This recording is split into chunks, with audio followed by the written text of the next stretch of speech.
இன்னைக்கு ரொம்ப முக்கியமான பதிவுங்க. இந்த பதிவு எதற்காக அப்படின்னா, அன்னதானம் போடுறதுனால நமக்கு என்ன நன்மைகள், தானம் கொடுக்கறதால நமக்கு என்ன நன்மைகள்னு தெரிஞ்சுக்க போகிறோம். இந்த மாதிரி உங்களால் என்ன தானம் கொடுக்க முடியுமோ கொடுங்க. அதே மாதிரி உங்களால் அறிவு தானம் கொடுக்க முடிஞ்சால் கொடுங்க. அறிவு எப்படிங்க தானமாக கொடுக்குதுன்னு கேட்குறீங்க. எல்லாமே என் மூலியமாக, இதெல்லாம் என் மூலியமாக நடத்திக்கிட்டு இருக்க பற்றியா, அதுக்கு எனக்கு நன்றிப்பா, நான் உன் மேலே நன்றியோடு இருக்கேன்ப்பா. நான் அன்னதானம் கொடுக்கல, இன்னைக்கு 100 பேருக்கு எனக்கு உணவு கொடுக்க வச்ச பற்றியாப்பா, அதற்கு நன்றிப்பா. இதனால் வந்து விளைவுகள் இருக்குது பார்த்தீங்களா, நல்லா இருக்குது. அதாவது நிறைய பேர் வாழ்த்திருக்காங்க பாருங்கள், நல்ல உணவு சாப்பிட்டு வாழ்த்திருக்காங்க பாருங்கள். அந்த வாழ்த்தெல்லாம் யாருக்கு போய் சேருது? உனக்கு தான். இப்போ இந்த மனநிலையிலேருந்து செஞ்சீங்கன்னு வச்சுக்கோங்களேன், உங்கள் வாழ்க்கை எப்படின்னு கொஞ்சம் யோசிச்சு பாருங்கள். வாழ்க வளமுடன். Healing hands education healing centre தங்களை அன்புடன் வரவேற்கிறது. இன்றைக்கி ரொம்ப முக்கியமான பதிவுங்க. இந்த பதிவு எதற்காக அப்படின்னா, அன்னதானம் போடுறதுனால நமக்கு என்ன நன்மைகள், தானம் கொடுக்கறதால நமக்கு என்ன நன்மைகள்னு தெரிஞ்சுக்க போகிறோம். எல்லாருமே நீங்கள் வந்து தானம் கொடுக்கணும். அதாவது கொடுத்தா நல்லதுன்னா சொல்ல வரலங்க, கொடுத்தே ஆக வேண்டும் என்று சொல்கிறேன். உங்களால் என்ன முடியுமோ அது தானம் கொடுங்க. அன்னதானம் கொடுக்கலாம், ரத்த தானம் கொடுக்கலாம், வேறு என்ன தானம், உடைகள் தானம் கொடுக்கலாம். நம்ம போட்டிருந்த பழைய ட்ரெஸ் இல்லைங்க, புது ட்ரெஸ் வாங்கி மற்றவங்களுக்கு கொடுக்கலாம். இந்த குளிர்காலத்தில் ரொம்ப நடுக்கத்தில் படுத்திருப்பாங்க பாருங்கள், அவங்களுக்கு பெட்ஷீட் வாங்கி கொடுக்கலாம். இந்த மாதிரி உங்களால் என்ன தானம் கொடுக்க முடியுமோ கொடுங்க. அதே மாதிரி உங்களால் அறிவு தானம் கொடுக்க முடிஞ்சால் கொடுங்க. அறிவு எப்படிங்க தானமாக கொடுக்குதுன்னு கேட்குறீங்களா? உங்களுக்கு நிறைய விஷயங்கள் தெரிஞ்சு வச்சுருக்கீங்க. உங்களுக்கு தெரிஞ்ச விஷயங்களை மற்றவங்களுக்கு ஒரு டியூஷன் சென்டர் மாதிரி வாரத்தில் ஒரு நாளாக போதும், டெய்லி ரெகுலராக கூட இல்லை, ஒரு டியூஷன் சென்டர் மாதிரி ஒன்று ஸ்டார்ட் பண்ணி நீங்கள் டியூஷன் ஃப்ரீயாக டியூஷன் எடுங்க. இப்போ ஆன்லைனில் நிறைய கிளாஸஸ் எடுக்கிறாங்க பார்த்தீங்களா, அந்த மாதிரி ஆன்லைனில் கிளாஸஸ் சும்மா சொல்லிக் கொடுங்க. உங்களால் என்ன முடியுமோ அதை தானம் கொடுங்க. தானம் கொடுக்கறது அவ்வளோ நல்லது. தானம் தர்மம் தலை காக்கும்லாம் பழைய பழமொழிகள்லாம் சொல்கிறாங்க பார்த்தீங்களா, ஓகே, அதெல்லாம் ஓகே தாங்க. இதில் முக்கியமாக நம்ம ட்ரஸ்ட் மூலயமா, healing hands education charitable trust மூலயமா ஒவ்வொரு பௌர்ணமிக்கும் நம்ம அன்னதானம் கொடுத்துக்கிட்டு இருக்கோம். அட்லீஸ்ட் ஒரு 200-300 பேருக்கு அன்னதானம் கொடுத்துக்கிட்டு இருக்கிறோம். ஏன் அன்னதானம் கொடுக்கணும், ஏன் ட்ரஸ்ட் மூலியமாக அன்னதானம் கொடுக்கணும்? அன்னதானங்கிறது இப்படி யோசிச்சு பாருங்களேன். நீங்கள் பயங்கர பசியில் இருக்கீங்க, உங்கள் கையில் 1 லட்ச ரூபா கேஷ் இருக்குது, செம்ம பசியில் இருக்கீங்க. அப்போ 1 லட்ச ரூபா கேஷ் இருக்குது, என்ன ஹோட்டலும், எந்த ஹோட்டலும் இல்லை, எந்த கடையும் இல்லை, எதுவுமே இல்லை, அப்படியே ரோடெல்லாம் காலியாக இருக்குது, ஃப்ரீயாக இருக்குது. எப்படிங்க இருக்கும்? கையில் 1 லட்ச ரூபா இருக்குது, ஆனால் பசிக்குது, தண்ணி தாங்க எடுக்குது. அப்போ அவங்களுக்கு ஒரு உணவு கொண்டு கொடுக்கும்போது அவன் வாடான் இருக்கும் பாருங்கள். தான் வாழ்த்துனாலும் தான் வயிறு வாழ்த்துன்னு சொல்லுவாங்க, சரிங்களா? அது ரொம்ப ரொம்ப முக்கியமானது. அதில் வந்து நிறைய கர்மாக்கள் டெலீட் ஆகும், நிறைய புண்ணியங்கள் வந்து சேரும், எக்கச்சக்கமான விஷயங்கள் வந்து சேரும். இதை நமக்கு இம்பார்ட்டண்ட், தானம் கொடுக்கறது இம்பார்ட்டன்ட் சொல்கிறதுக்காகத்தான் மகாபாரதத்தில் கர்ணன் அப்படின்ற ஒரு கேரக்டரை கொடுத்துருக்காங்க. அந்த கர்ணன் எப்படிப்பட்டவர்னா, எல்லாருக்கும் கொடுத்தவர், கேட்குறதில்ல, இந்தா இப்படி இந்தா வச்சுக்கோ, அவ்வளோதான், நீ கேட்டே இந்த இதையும் வச்சுக்கோ இதையும் வச்சுக்கோன்னு எதை கேட்டாலும் கொடுக்கக்கூடிய தர்ம மனசு இருக்கிறவர் கர்ணன். கடைசி சீனில் அந்த ஃபைட் சீன் இருக்குது பார்த்தீங்களா, அந்த கடைசி சீனில் அந்த கர்ணனை வந்து அர்ஜுனன் வில்லு போட்டுருவார், சரிங்களா? புரிஞ்சுக்கோங்க, கிளியர் பண்ணிட்டாரு. ஆனால் கர்ணன் வந்து தேர்காலில் படுத்திருக்கார், உயிர் போகலை. ஏன்னா அவரோட தர்மம் அங்கே காத்துக்கிட்டு இருக்கு. அவர் செய்த தர்மம் அவரோட உயிரை அங்கே பாதுகாத்துக்கிட்டு இருக்கு. அப்போ கிருஷ்ண பரமாத்மா என்ன பண்ணுறாரு, அப்பா அவன் வந்து ரொம்ப ரொம்ப நல்லவன். யார்? கர்ணன் ரொம்ப ரொம்ப நல்லவன். அவன் எல்லாருக்கும் அள்ளி கொடுத்தவன். அவன் செய்த தர்மம் அங்கே காத்துக்கிட்டு இருக்கு. அவன்கிட்ட இருக்க தர்மத்தை எடுத்தாதான் அவன் உயிர் போகும். அதனால நான் வந்து அவன்கிட்ட போய் அதை வாங்குறேன்னு சொல்லிட்டு, கிருஷ்ணர் அவரோட உருவத்தில் வர மாட்டார், நல்லா கவனிச்சுக்கோங்க, அந்தனர் உருவத்தில் வருவார்.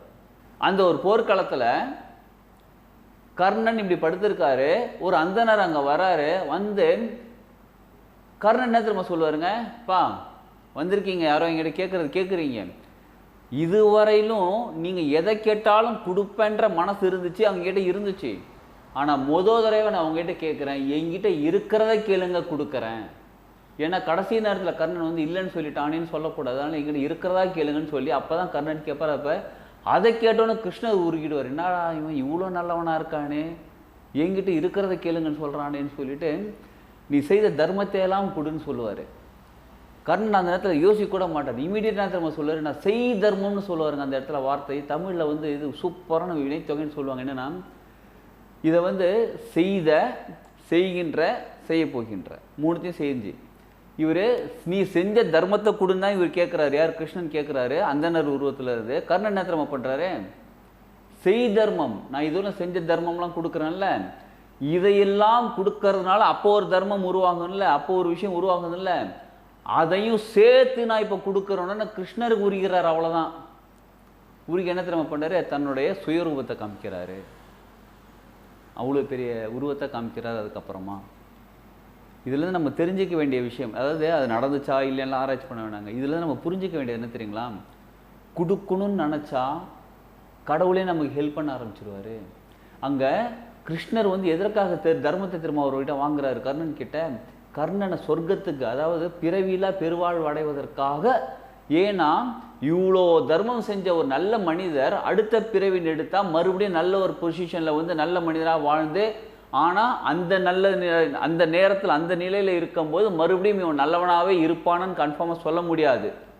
அப்படியே நல்லவனாக இருந்தாலும் மறுபடியும் பிறவிகள் வந்துக்கிட்டே இருக்கும். எதற்காக பிறவிகள் வந்துக்கிட்டே இருக்கும் அப்படின்னா, நல்லது செஞ்சுக்கிட்டே இருக்குன்னா நல்லதுக்காகவே பிறவிகள் வந்துக்கிட்டே இருக்கும். இப்போ இப்படிப்பட்ட ஒரு ஆத்மாவை, இப்படிப்பட்ட ஒரு புண்ணிய ஆத்மாவை அவர் வந்து சொர்க்கத்துக்கு, அதாவது முக்தி நிலை அடைய வைக்கிறதுக்காக கிருஷ்ணர் என்ன பண்ணுறாரு, செய்த தர்மத்தை எல்லாம் கொடுத்துரு அப்படின்னும் போது இப்போ அந்த கர்ணர் ஜீரோவாயிடுறாரு. அதாவது கெட்ட கர்மமும் கிடையாது, நல்ல கர்மமும் கிடையாது, மொத்தமாக ஜீரோவாயிடுறாரு. இப்போ ஜீரோ ஆன பிறகு அவர் முக்தி அடைந்து விடுகிறார். இப்போ நம்ம தர்மம் செய்கிறதுனால நம்ம கர்மா டெலீட் ஆகுது, நம்ம புண்ணியம் வந்து செய்கிறது எல்லாத்தையும் விட்டுருங்க, சரிங்களா? நமக்கு என்ன வேணுமோ அது கிடைக்கும். நமக்கு முக்தி அடையணும்னா நிச்சயமாக தர்மம் செய்து ஆக வேண்டும். நம்ம கர்மா ஜீரோவில் இருக்கணும். நல்ல கர்மா கெட்ட கர்மா எல்லாமே மைனஸில் வந்து ஜீரோவாக இருக்கணும். இப்போ தர்மம் கொடுக்கறதுனால, அன்னதானம் கொடுக்கறதுனால என்ன நன்மைகள்னு கேட்குறீங்களா? அன்னதானம் கொடுக்கறதுனால மற்றவங்களோட பசி ஆறுவதனால அவங்க நம்மளை வாழ்த்துவாங்க பாருங்கள். அந்த வாழ்த்து கூட நமக்கு வரக்கூடாது. நம்ம சொல்லணும், இறைவா நீ எனக்கு வந்து இன்னைக்கு 10 பேருக்கு 100 பேருக்கு 1000 பேருக்கு உணவு கொடுக்க வச்சதுக்கு எனக்கு ரொம்ப நன்றி இறைவா, இந்த வாழ்த்தும் உனக்கு தான். அதை தான் முன்னாடியே கிருஷ்ணன் சொல்லிடுறாரு. என்னது, அதுக்கு தான் நம்ம வசனம் எழுதி வச்சிருக்கிறோம். ஒரு வசனம் என்ன தெரியுங்களா, போற்றுவார் போற்றட்டும், தூற்றுவார் தூற்றட்டும், போகட்டும் கண்ணனுக்கே. பா, nothing of me everything of you. என்கிட்ட எதுவுமே கிடையாது. நான் வந்து பொருளாதாரத்தை வந்து நான் பணம் சம்பாதிக்கிறது, என்னோட அறிவை வச்சு பணம் சம்பாதிக்கிறது, என்னோட உடல் உழைப்பை வச்சு பணம் சம்பாதிக்கிறது எதுவுமே என்னோடது கிடையாது. எனக்கு அறிவை கொடுத்தது நீ தான், எனக்கு உடலுக்கு உழைப்பு கொடுத்தது நீ தான், எனக்கு உடல் தெம்பை கொடுக்கறது நீ தான், அதற்கு எப்படி யூஸ் பண்ண சொல்லி கொடுக்கறது நீ தான், அதை வச்சு எனக்கு பணம் சம்பாதிக்க வைக்கிறது நீ தான், அந்த பணத்தை வச்சு நான் மற்றவங்களுக்கு உணவு கொடுக்க வைக்கிறீங்க பார்த்தீங்கன்னா அதுவும் நீ தான். ஸோ மொத்தமாக நான் எதுவுமே கிடையாது இங்கே, நான்ற தன்மையே இங்கே கிடையாது. அப்போ எல்லாத்துமே என் மூலியமாக நடத்தி கொண்டிருக்கிற இறைவா, கடவுளே, பிரபஞ்சமே, உங்களுக்கு பிடிச்ச கடவுள் பேர் நீங்கள் வச்சுக்கோங்க, எல்லாமே என் மூலியமாக, இதெல்லாம் என் மூலியமாக நடத்திக்கிட்டு இருக்க பற்றியா, அதுக்கு எனக்கு நன்றிப்பா, நான் உன் மேலே நன்றியோடு இருக்கேன்ப்பா. நான் அன்னதானம் கொடுக்கல, இன்னைக்கு 100 பேருக்கு எனக்கு உணவு கொடுக்க வச்ச பற்றியாப்பா, அதற்கு நன்றிப்பா. இதனால் வந்து விளைவுகள் இருக்குது பார்த்தீங்களா, நல்லா இருக்குது. அதாவது நிறைய பேர் வாழ்த்திருக்காங்க பாருங்கள், நல்ல உணவு சாப்பிட்டு வாழ்த்திருக்காங்க பாருங்கள். அந்த வாழ்த்தெல்லாம் யாருக்கு போய் சேருது, உனக்கு தான். போற்றுவார் போற்றட்டும், தூற்றுவார் நீ செஞ்சது சரியில்லை, தூற்றுவார் தூற்றட்டும், போகட்டும் உனக்கு தான்ப்பா போகுது, எனக்கு எதுவுமே கிடையாது. Nothing of me everything of you. இப்படி இந்த மனநிலையிலேருந்து செஞ்சீங்கன்னு வச்சுக்கோங்களேன், உங்கள் வாழ்க்கை எப்படின்னு கொஞ்சம் யோசிச்சு பாருங்களேன். நீங்கள் வாழ்க்கையில் என்ன செய்யக்கூடிய எல்லா விஷயங்களுமே இந்த மனநிலைக்குள்ளே உட்காந்து செய்யுங்க. உண்மையாக சொல்லி பாருங்கள், நம்ம பிறந்ததுலேருந்து நம்ம ஏதாவது நம்மக்கிட்ட இருக்குன்னு பாருங்கள். நம்மக்கிட்ட ஒன்று கூட கிடையாது. இந்த உடம்பு நம்மளுது கிடையாது, இந்த மனசு நம்மளுது கிடையாது, இந்த உயிர் சக்தி அங்கேருந்து வந்தது, வேறு எது தான் நம்மளுது? எதுவுமே கிடையாது. அப்போ எதை வச்சா நம்ம வாழ்ந்துகிட்டு இருக்கோம்? அதாவது நீங்கள் வந்து சொல்லலாம், இந்த ஆன்மீகத்தில் வந்து நீங்கள் எவ்வளோ நாள் பேசலாங்க, இந்த பொருளாதார வாழ்க்கைக்குள்ளே வந்த பிறகு தான் தெரியுன்ற. நானும் இந்த பொருளாதார வாழ்க்கைக்குள்ளே இந்த பூமியில் இங்கே தான் வாழ்ந்துகிட்டு இருக்கோம். நம்மளும் நமக்கும் பொருளாதாரம் தேவைப்படுகிறது. நிறைய பேருக்கு அன்னதானம் கொடுக்கணும்.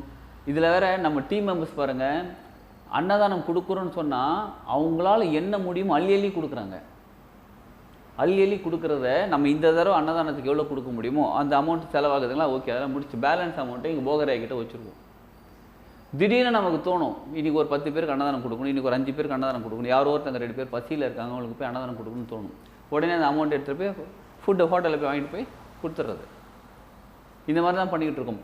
அதே மாதிரி உங்களுக்கும் தோணும், நல்லா கவனிச்சுக்கோங்க, உங்களுக்கும் யாருக்காவது நீங்கள் ஃபுட்டு வாங்கி கொடுக்கலான்னு தோணும், செஞ்சுருங்க. ஏன் தெரியுமா சொல்கிறேன், உங்கள் மூலியமாக யாரோ ஒருத்தருக்கு பசியாற வேண்டியது இருக்குது, அந்த உணவு கொண்டு போய் கொடுத்துருங்க.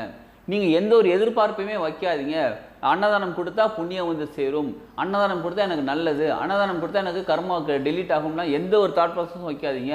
கொடுக்கறத மட்டும் உங்கள் இயல்பாக வச்சுக்கோங்க. கிடைக்கிறது நமக்கு என்ன தேவையோ அதை கொடுக்கறது அவரோட இயல்பாக மாறிவிடும். புரியுதுங்களா? எனக்கு கிடைக்குன்றதுக்காக யாரும் கொடுக்காதீங்க. அதாவது நமக்கு கிடைக்குன்றதுக்காக யாரும் கொடுக்காதீங்க. கொடுக்கறது இயல்பாக வச்சா நமக்கு தேவையானது அங்கே கிடச்சிரும்.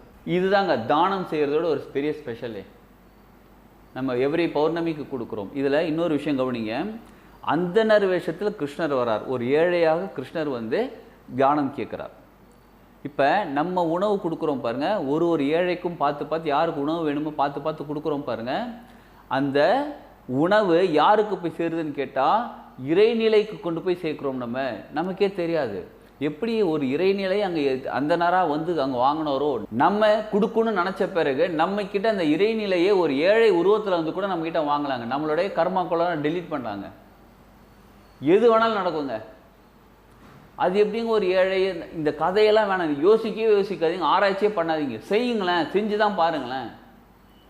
உங்கள் வாழ்க்கையில் எவ்வளோ பெரிய நல்ல மாற்றம் வருதுன்னு பாருங்கள். வாழ்க்கையில் நல்ல மாற்றம் வரணுன்றதுக்காக செய்யாதீங்க, செய்கிறத உங்கள் இயல்பாக வச்சுக்கோங்க. வாழ்க்கையில் நிச்சயமாக நல்ல மாற்றம் வரும். எதையும் எதிர்பார்க்காம செய்யுங்க,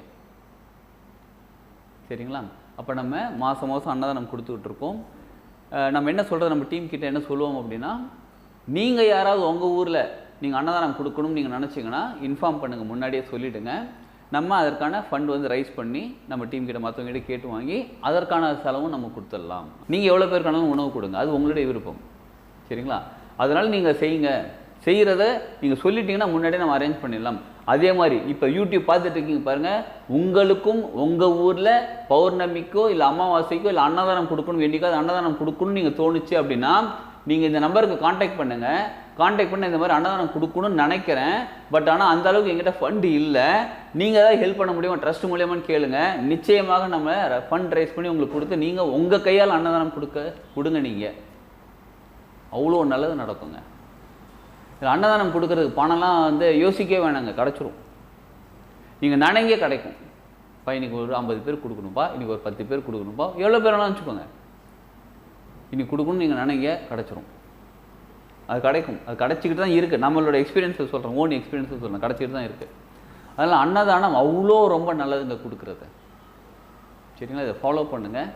உங்களுக்கு என்ன உதவி வேணாலும் கேளுங்க, நம்ம தாராளமாக நம்மளால் முடிஞ்சது நிச்சயமாக செய்ய முடியும். நம்மளால் சப்போஸ் முடியலன்னா அதை முடிய வைக்கிறதுக்கு, அதை முடிக்கிறதுக்கு என்ன பண்ணுமோ அதற்கான முயற்சி நம்ம செஞ்சிடலாம். செஞ்சு நம்ம நிச்சயமாக எல்லாரோட வாழ்க்கையும் சூப்பராக கொண்டு போகலாம், சரிங்களா? வாழ்க வளமுடன்.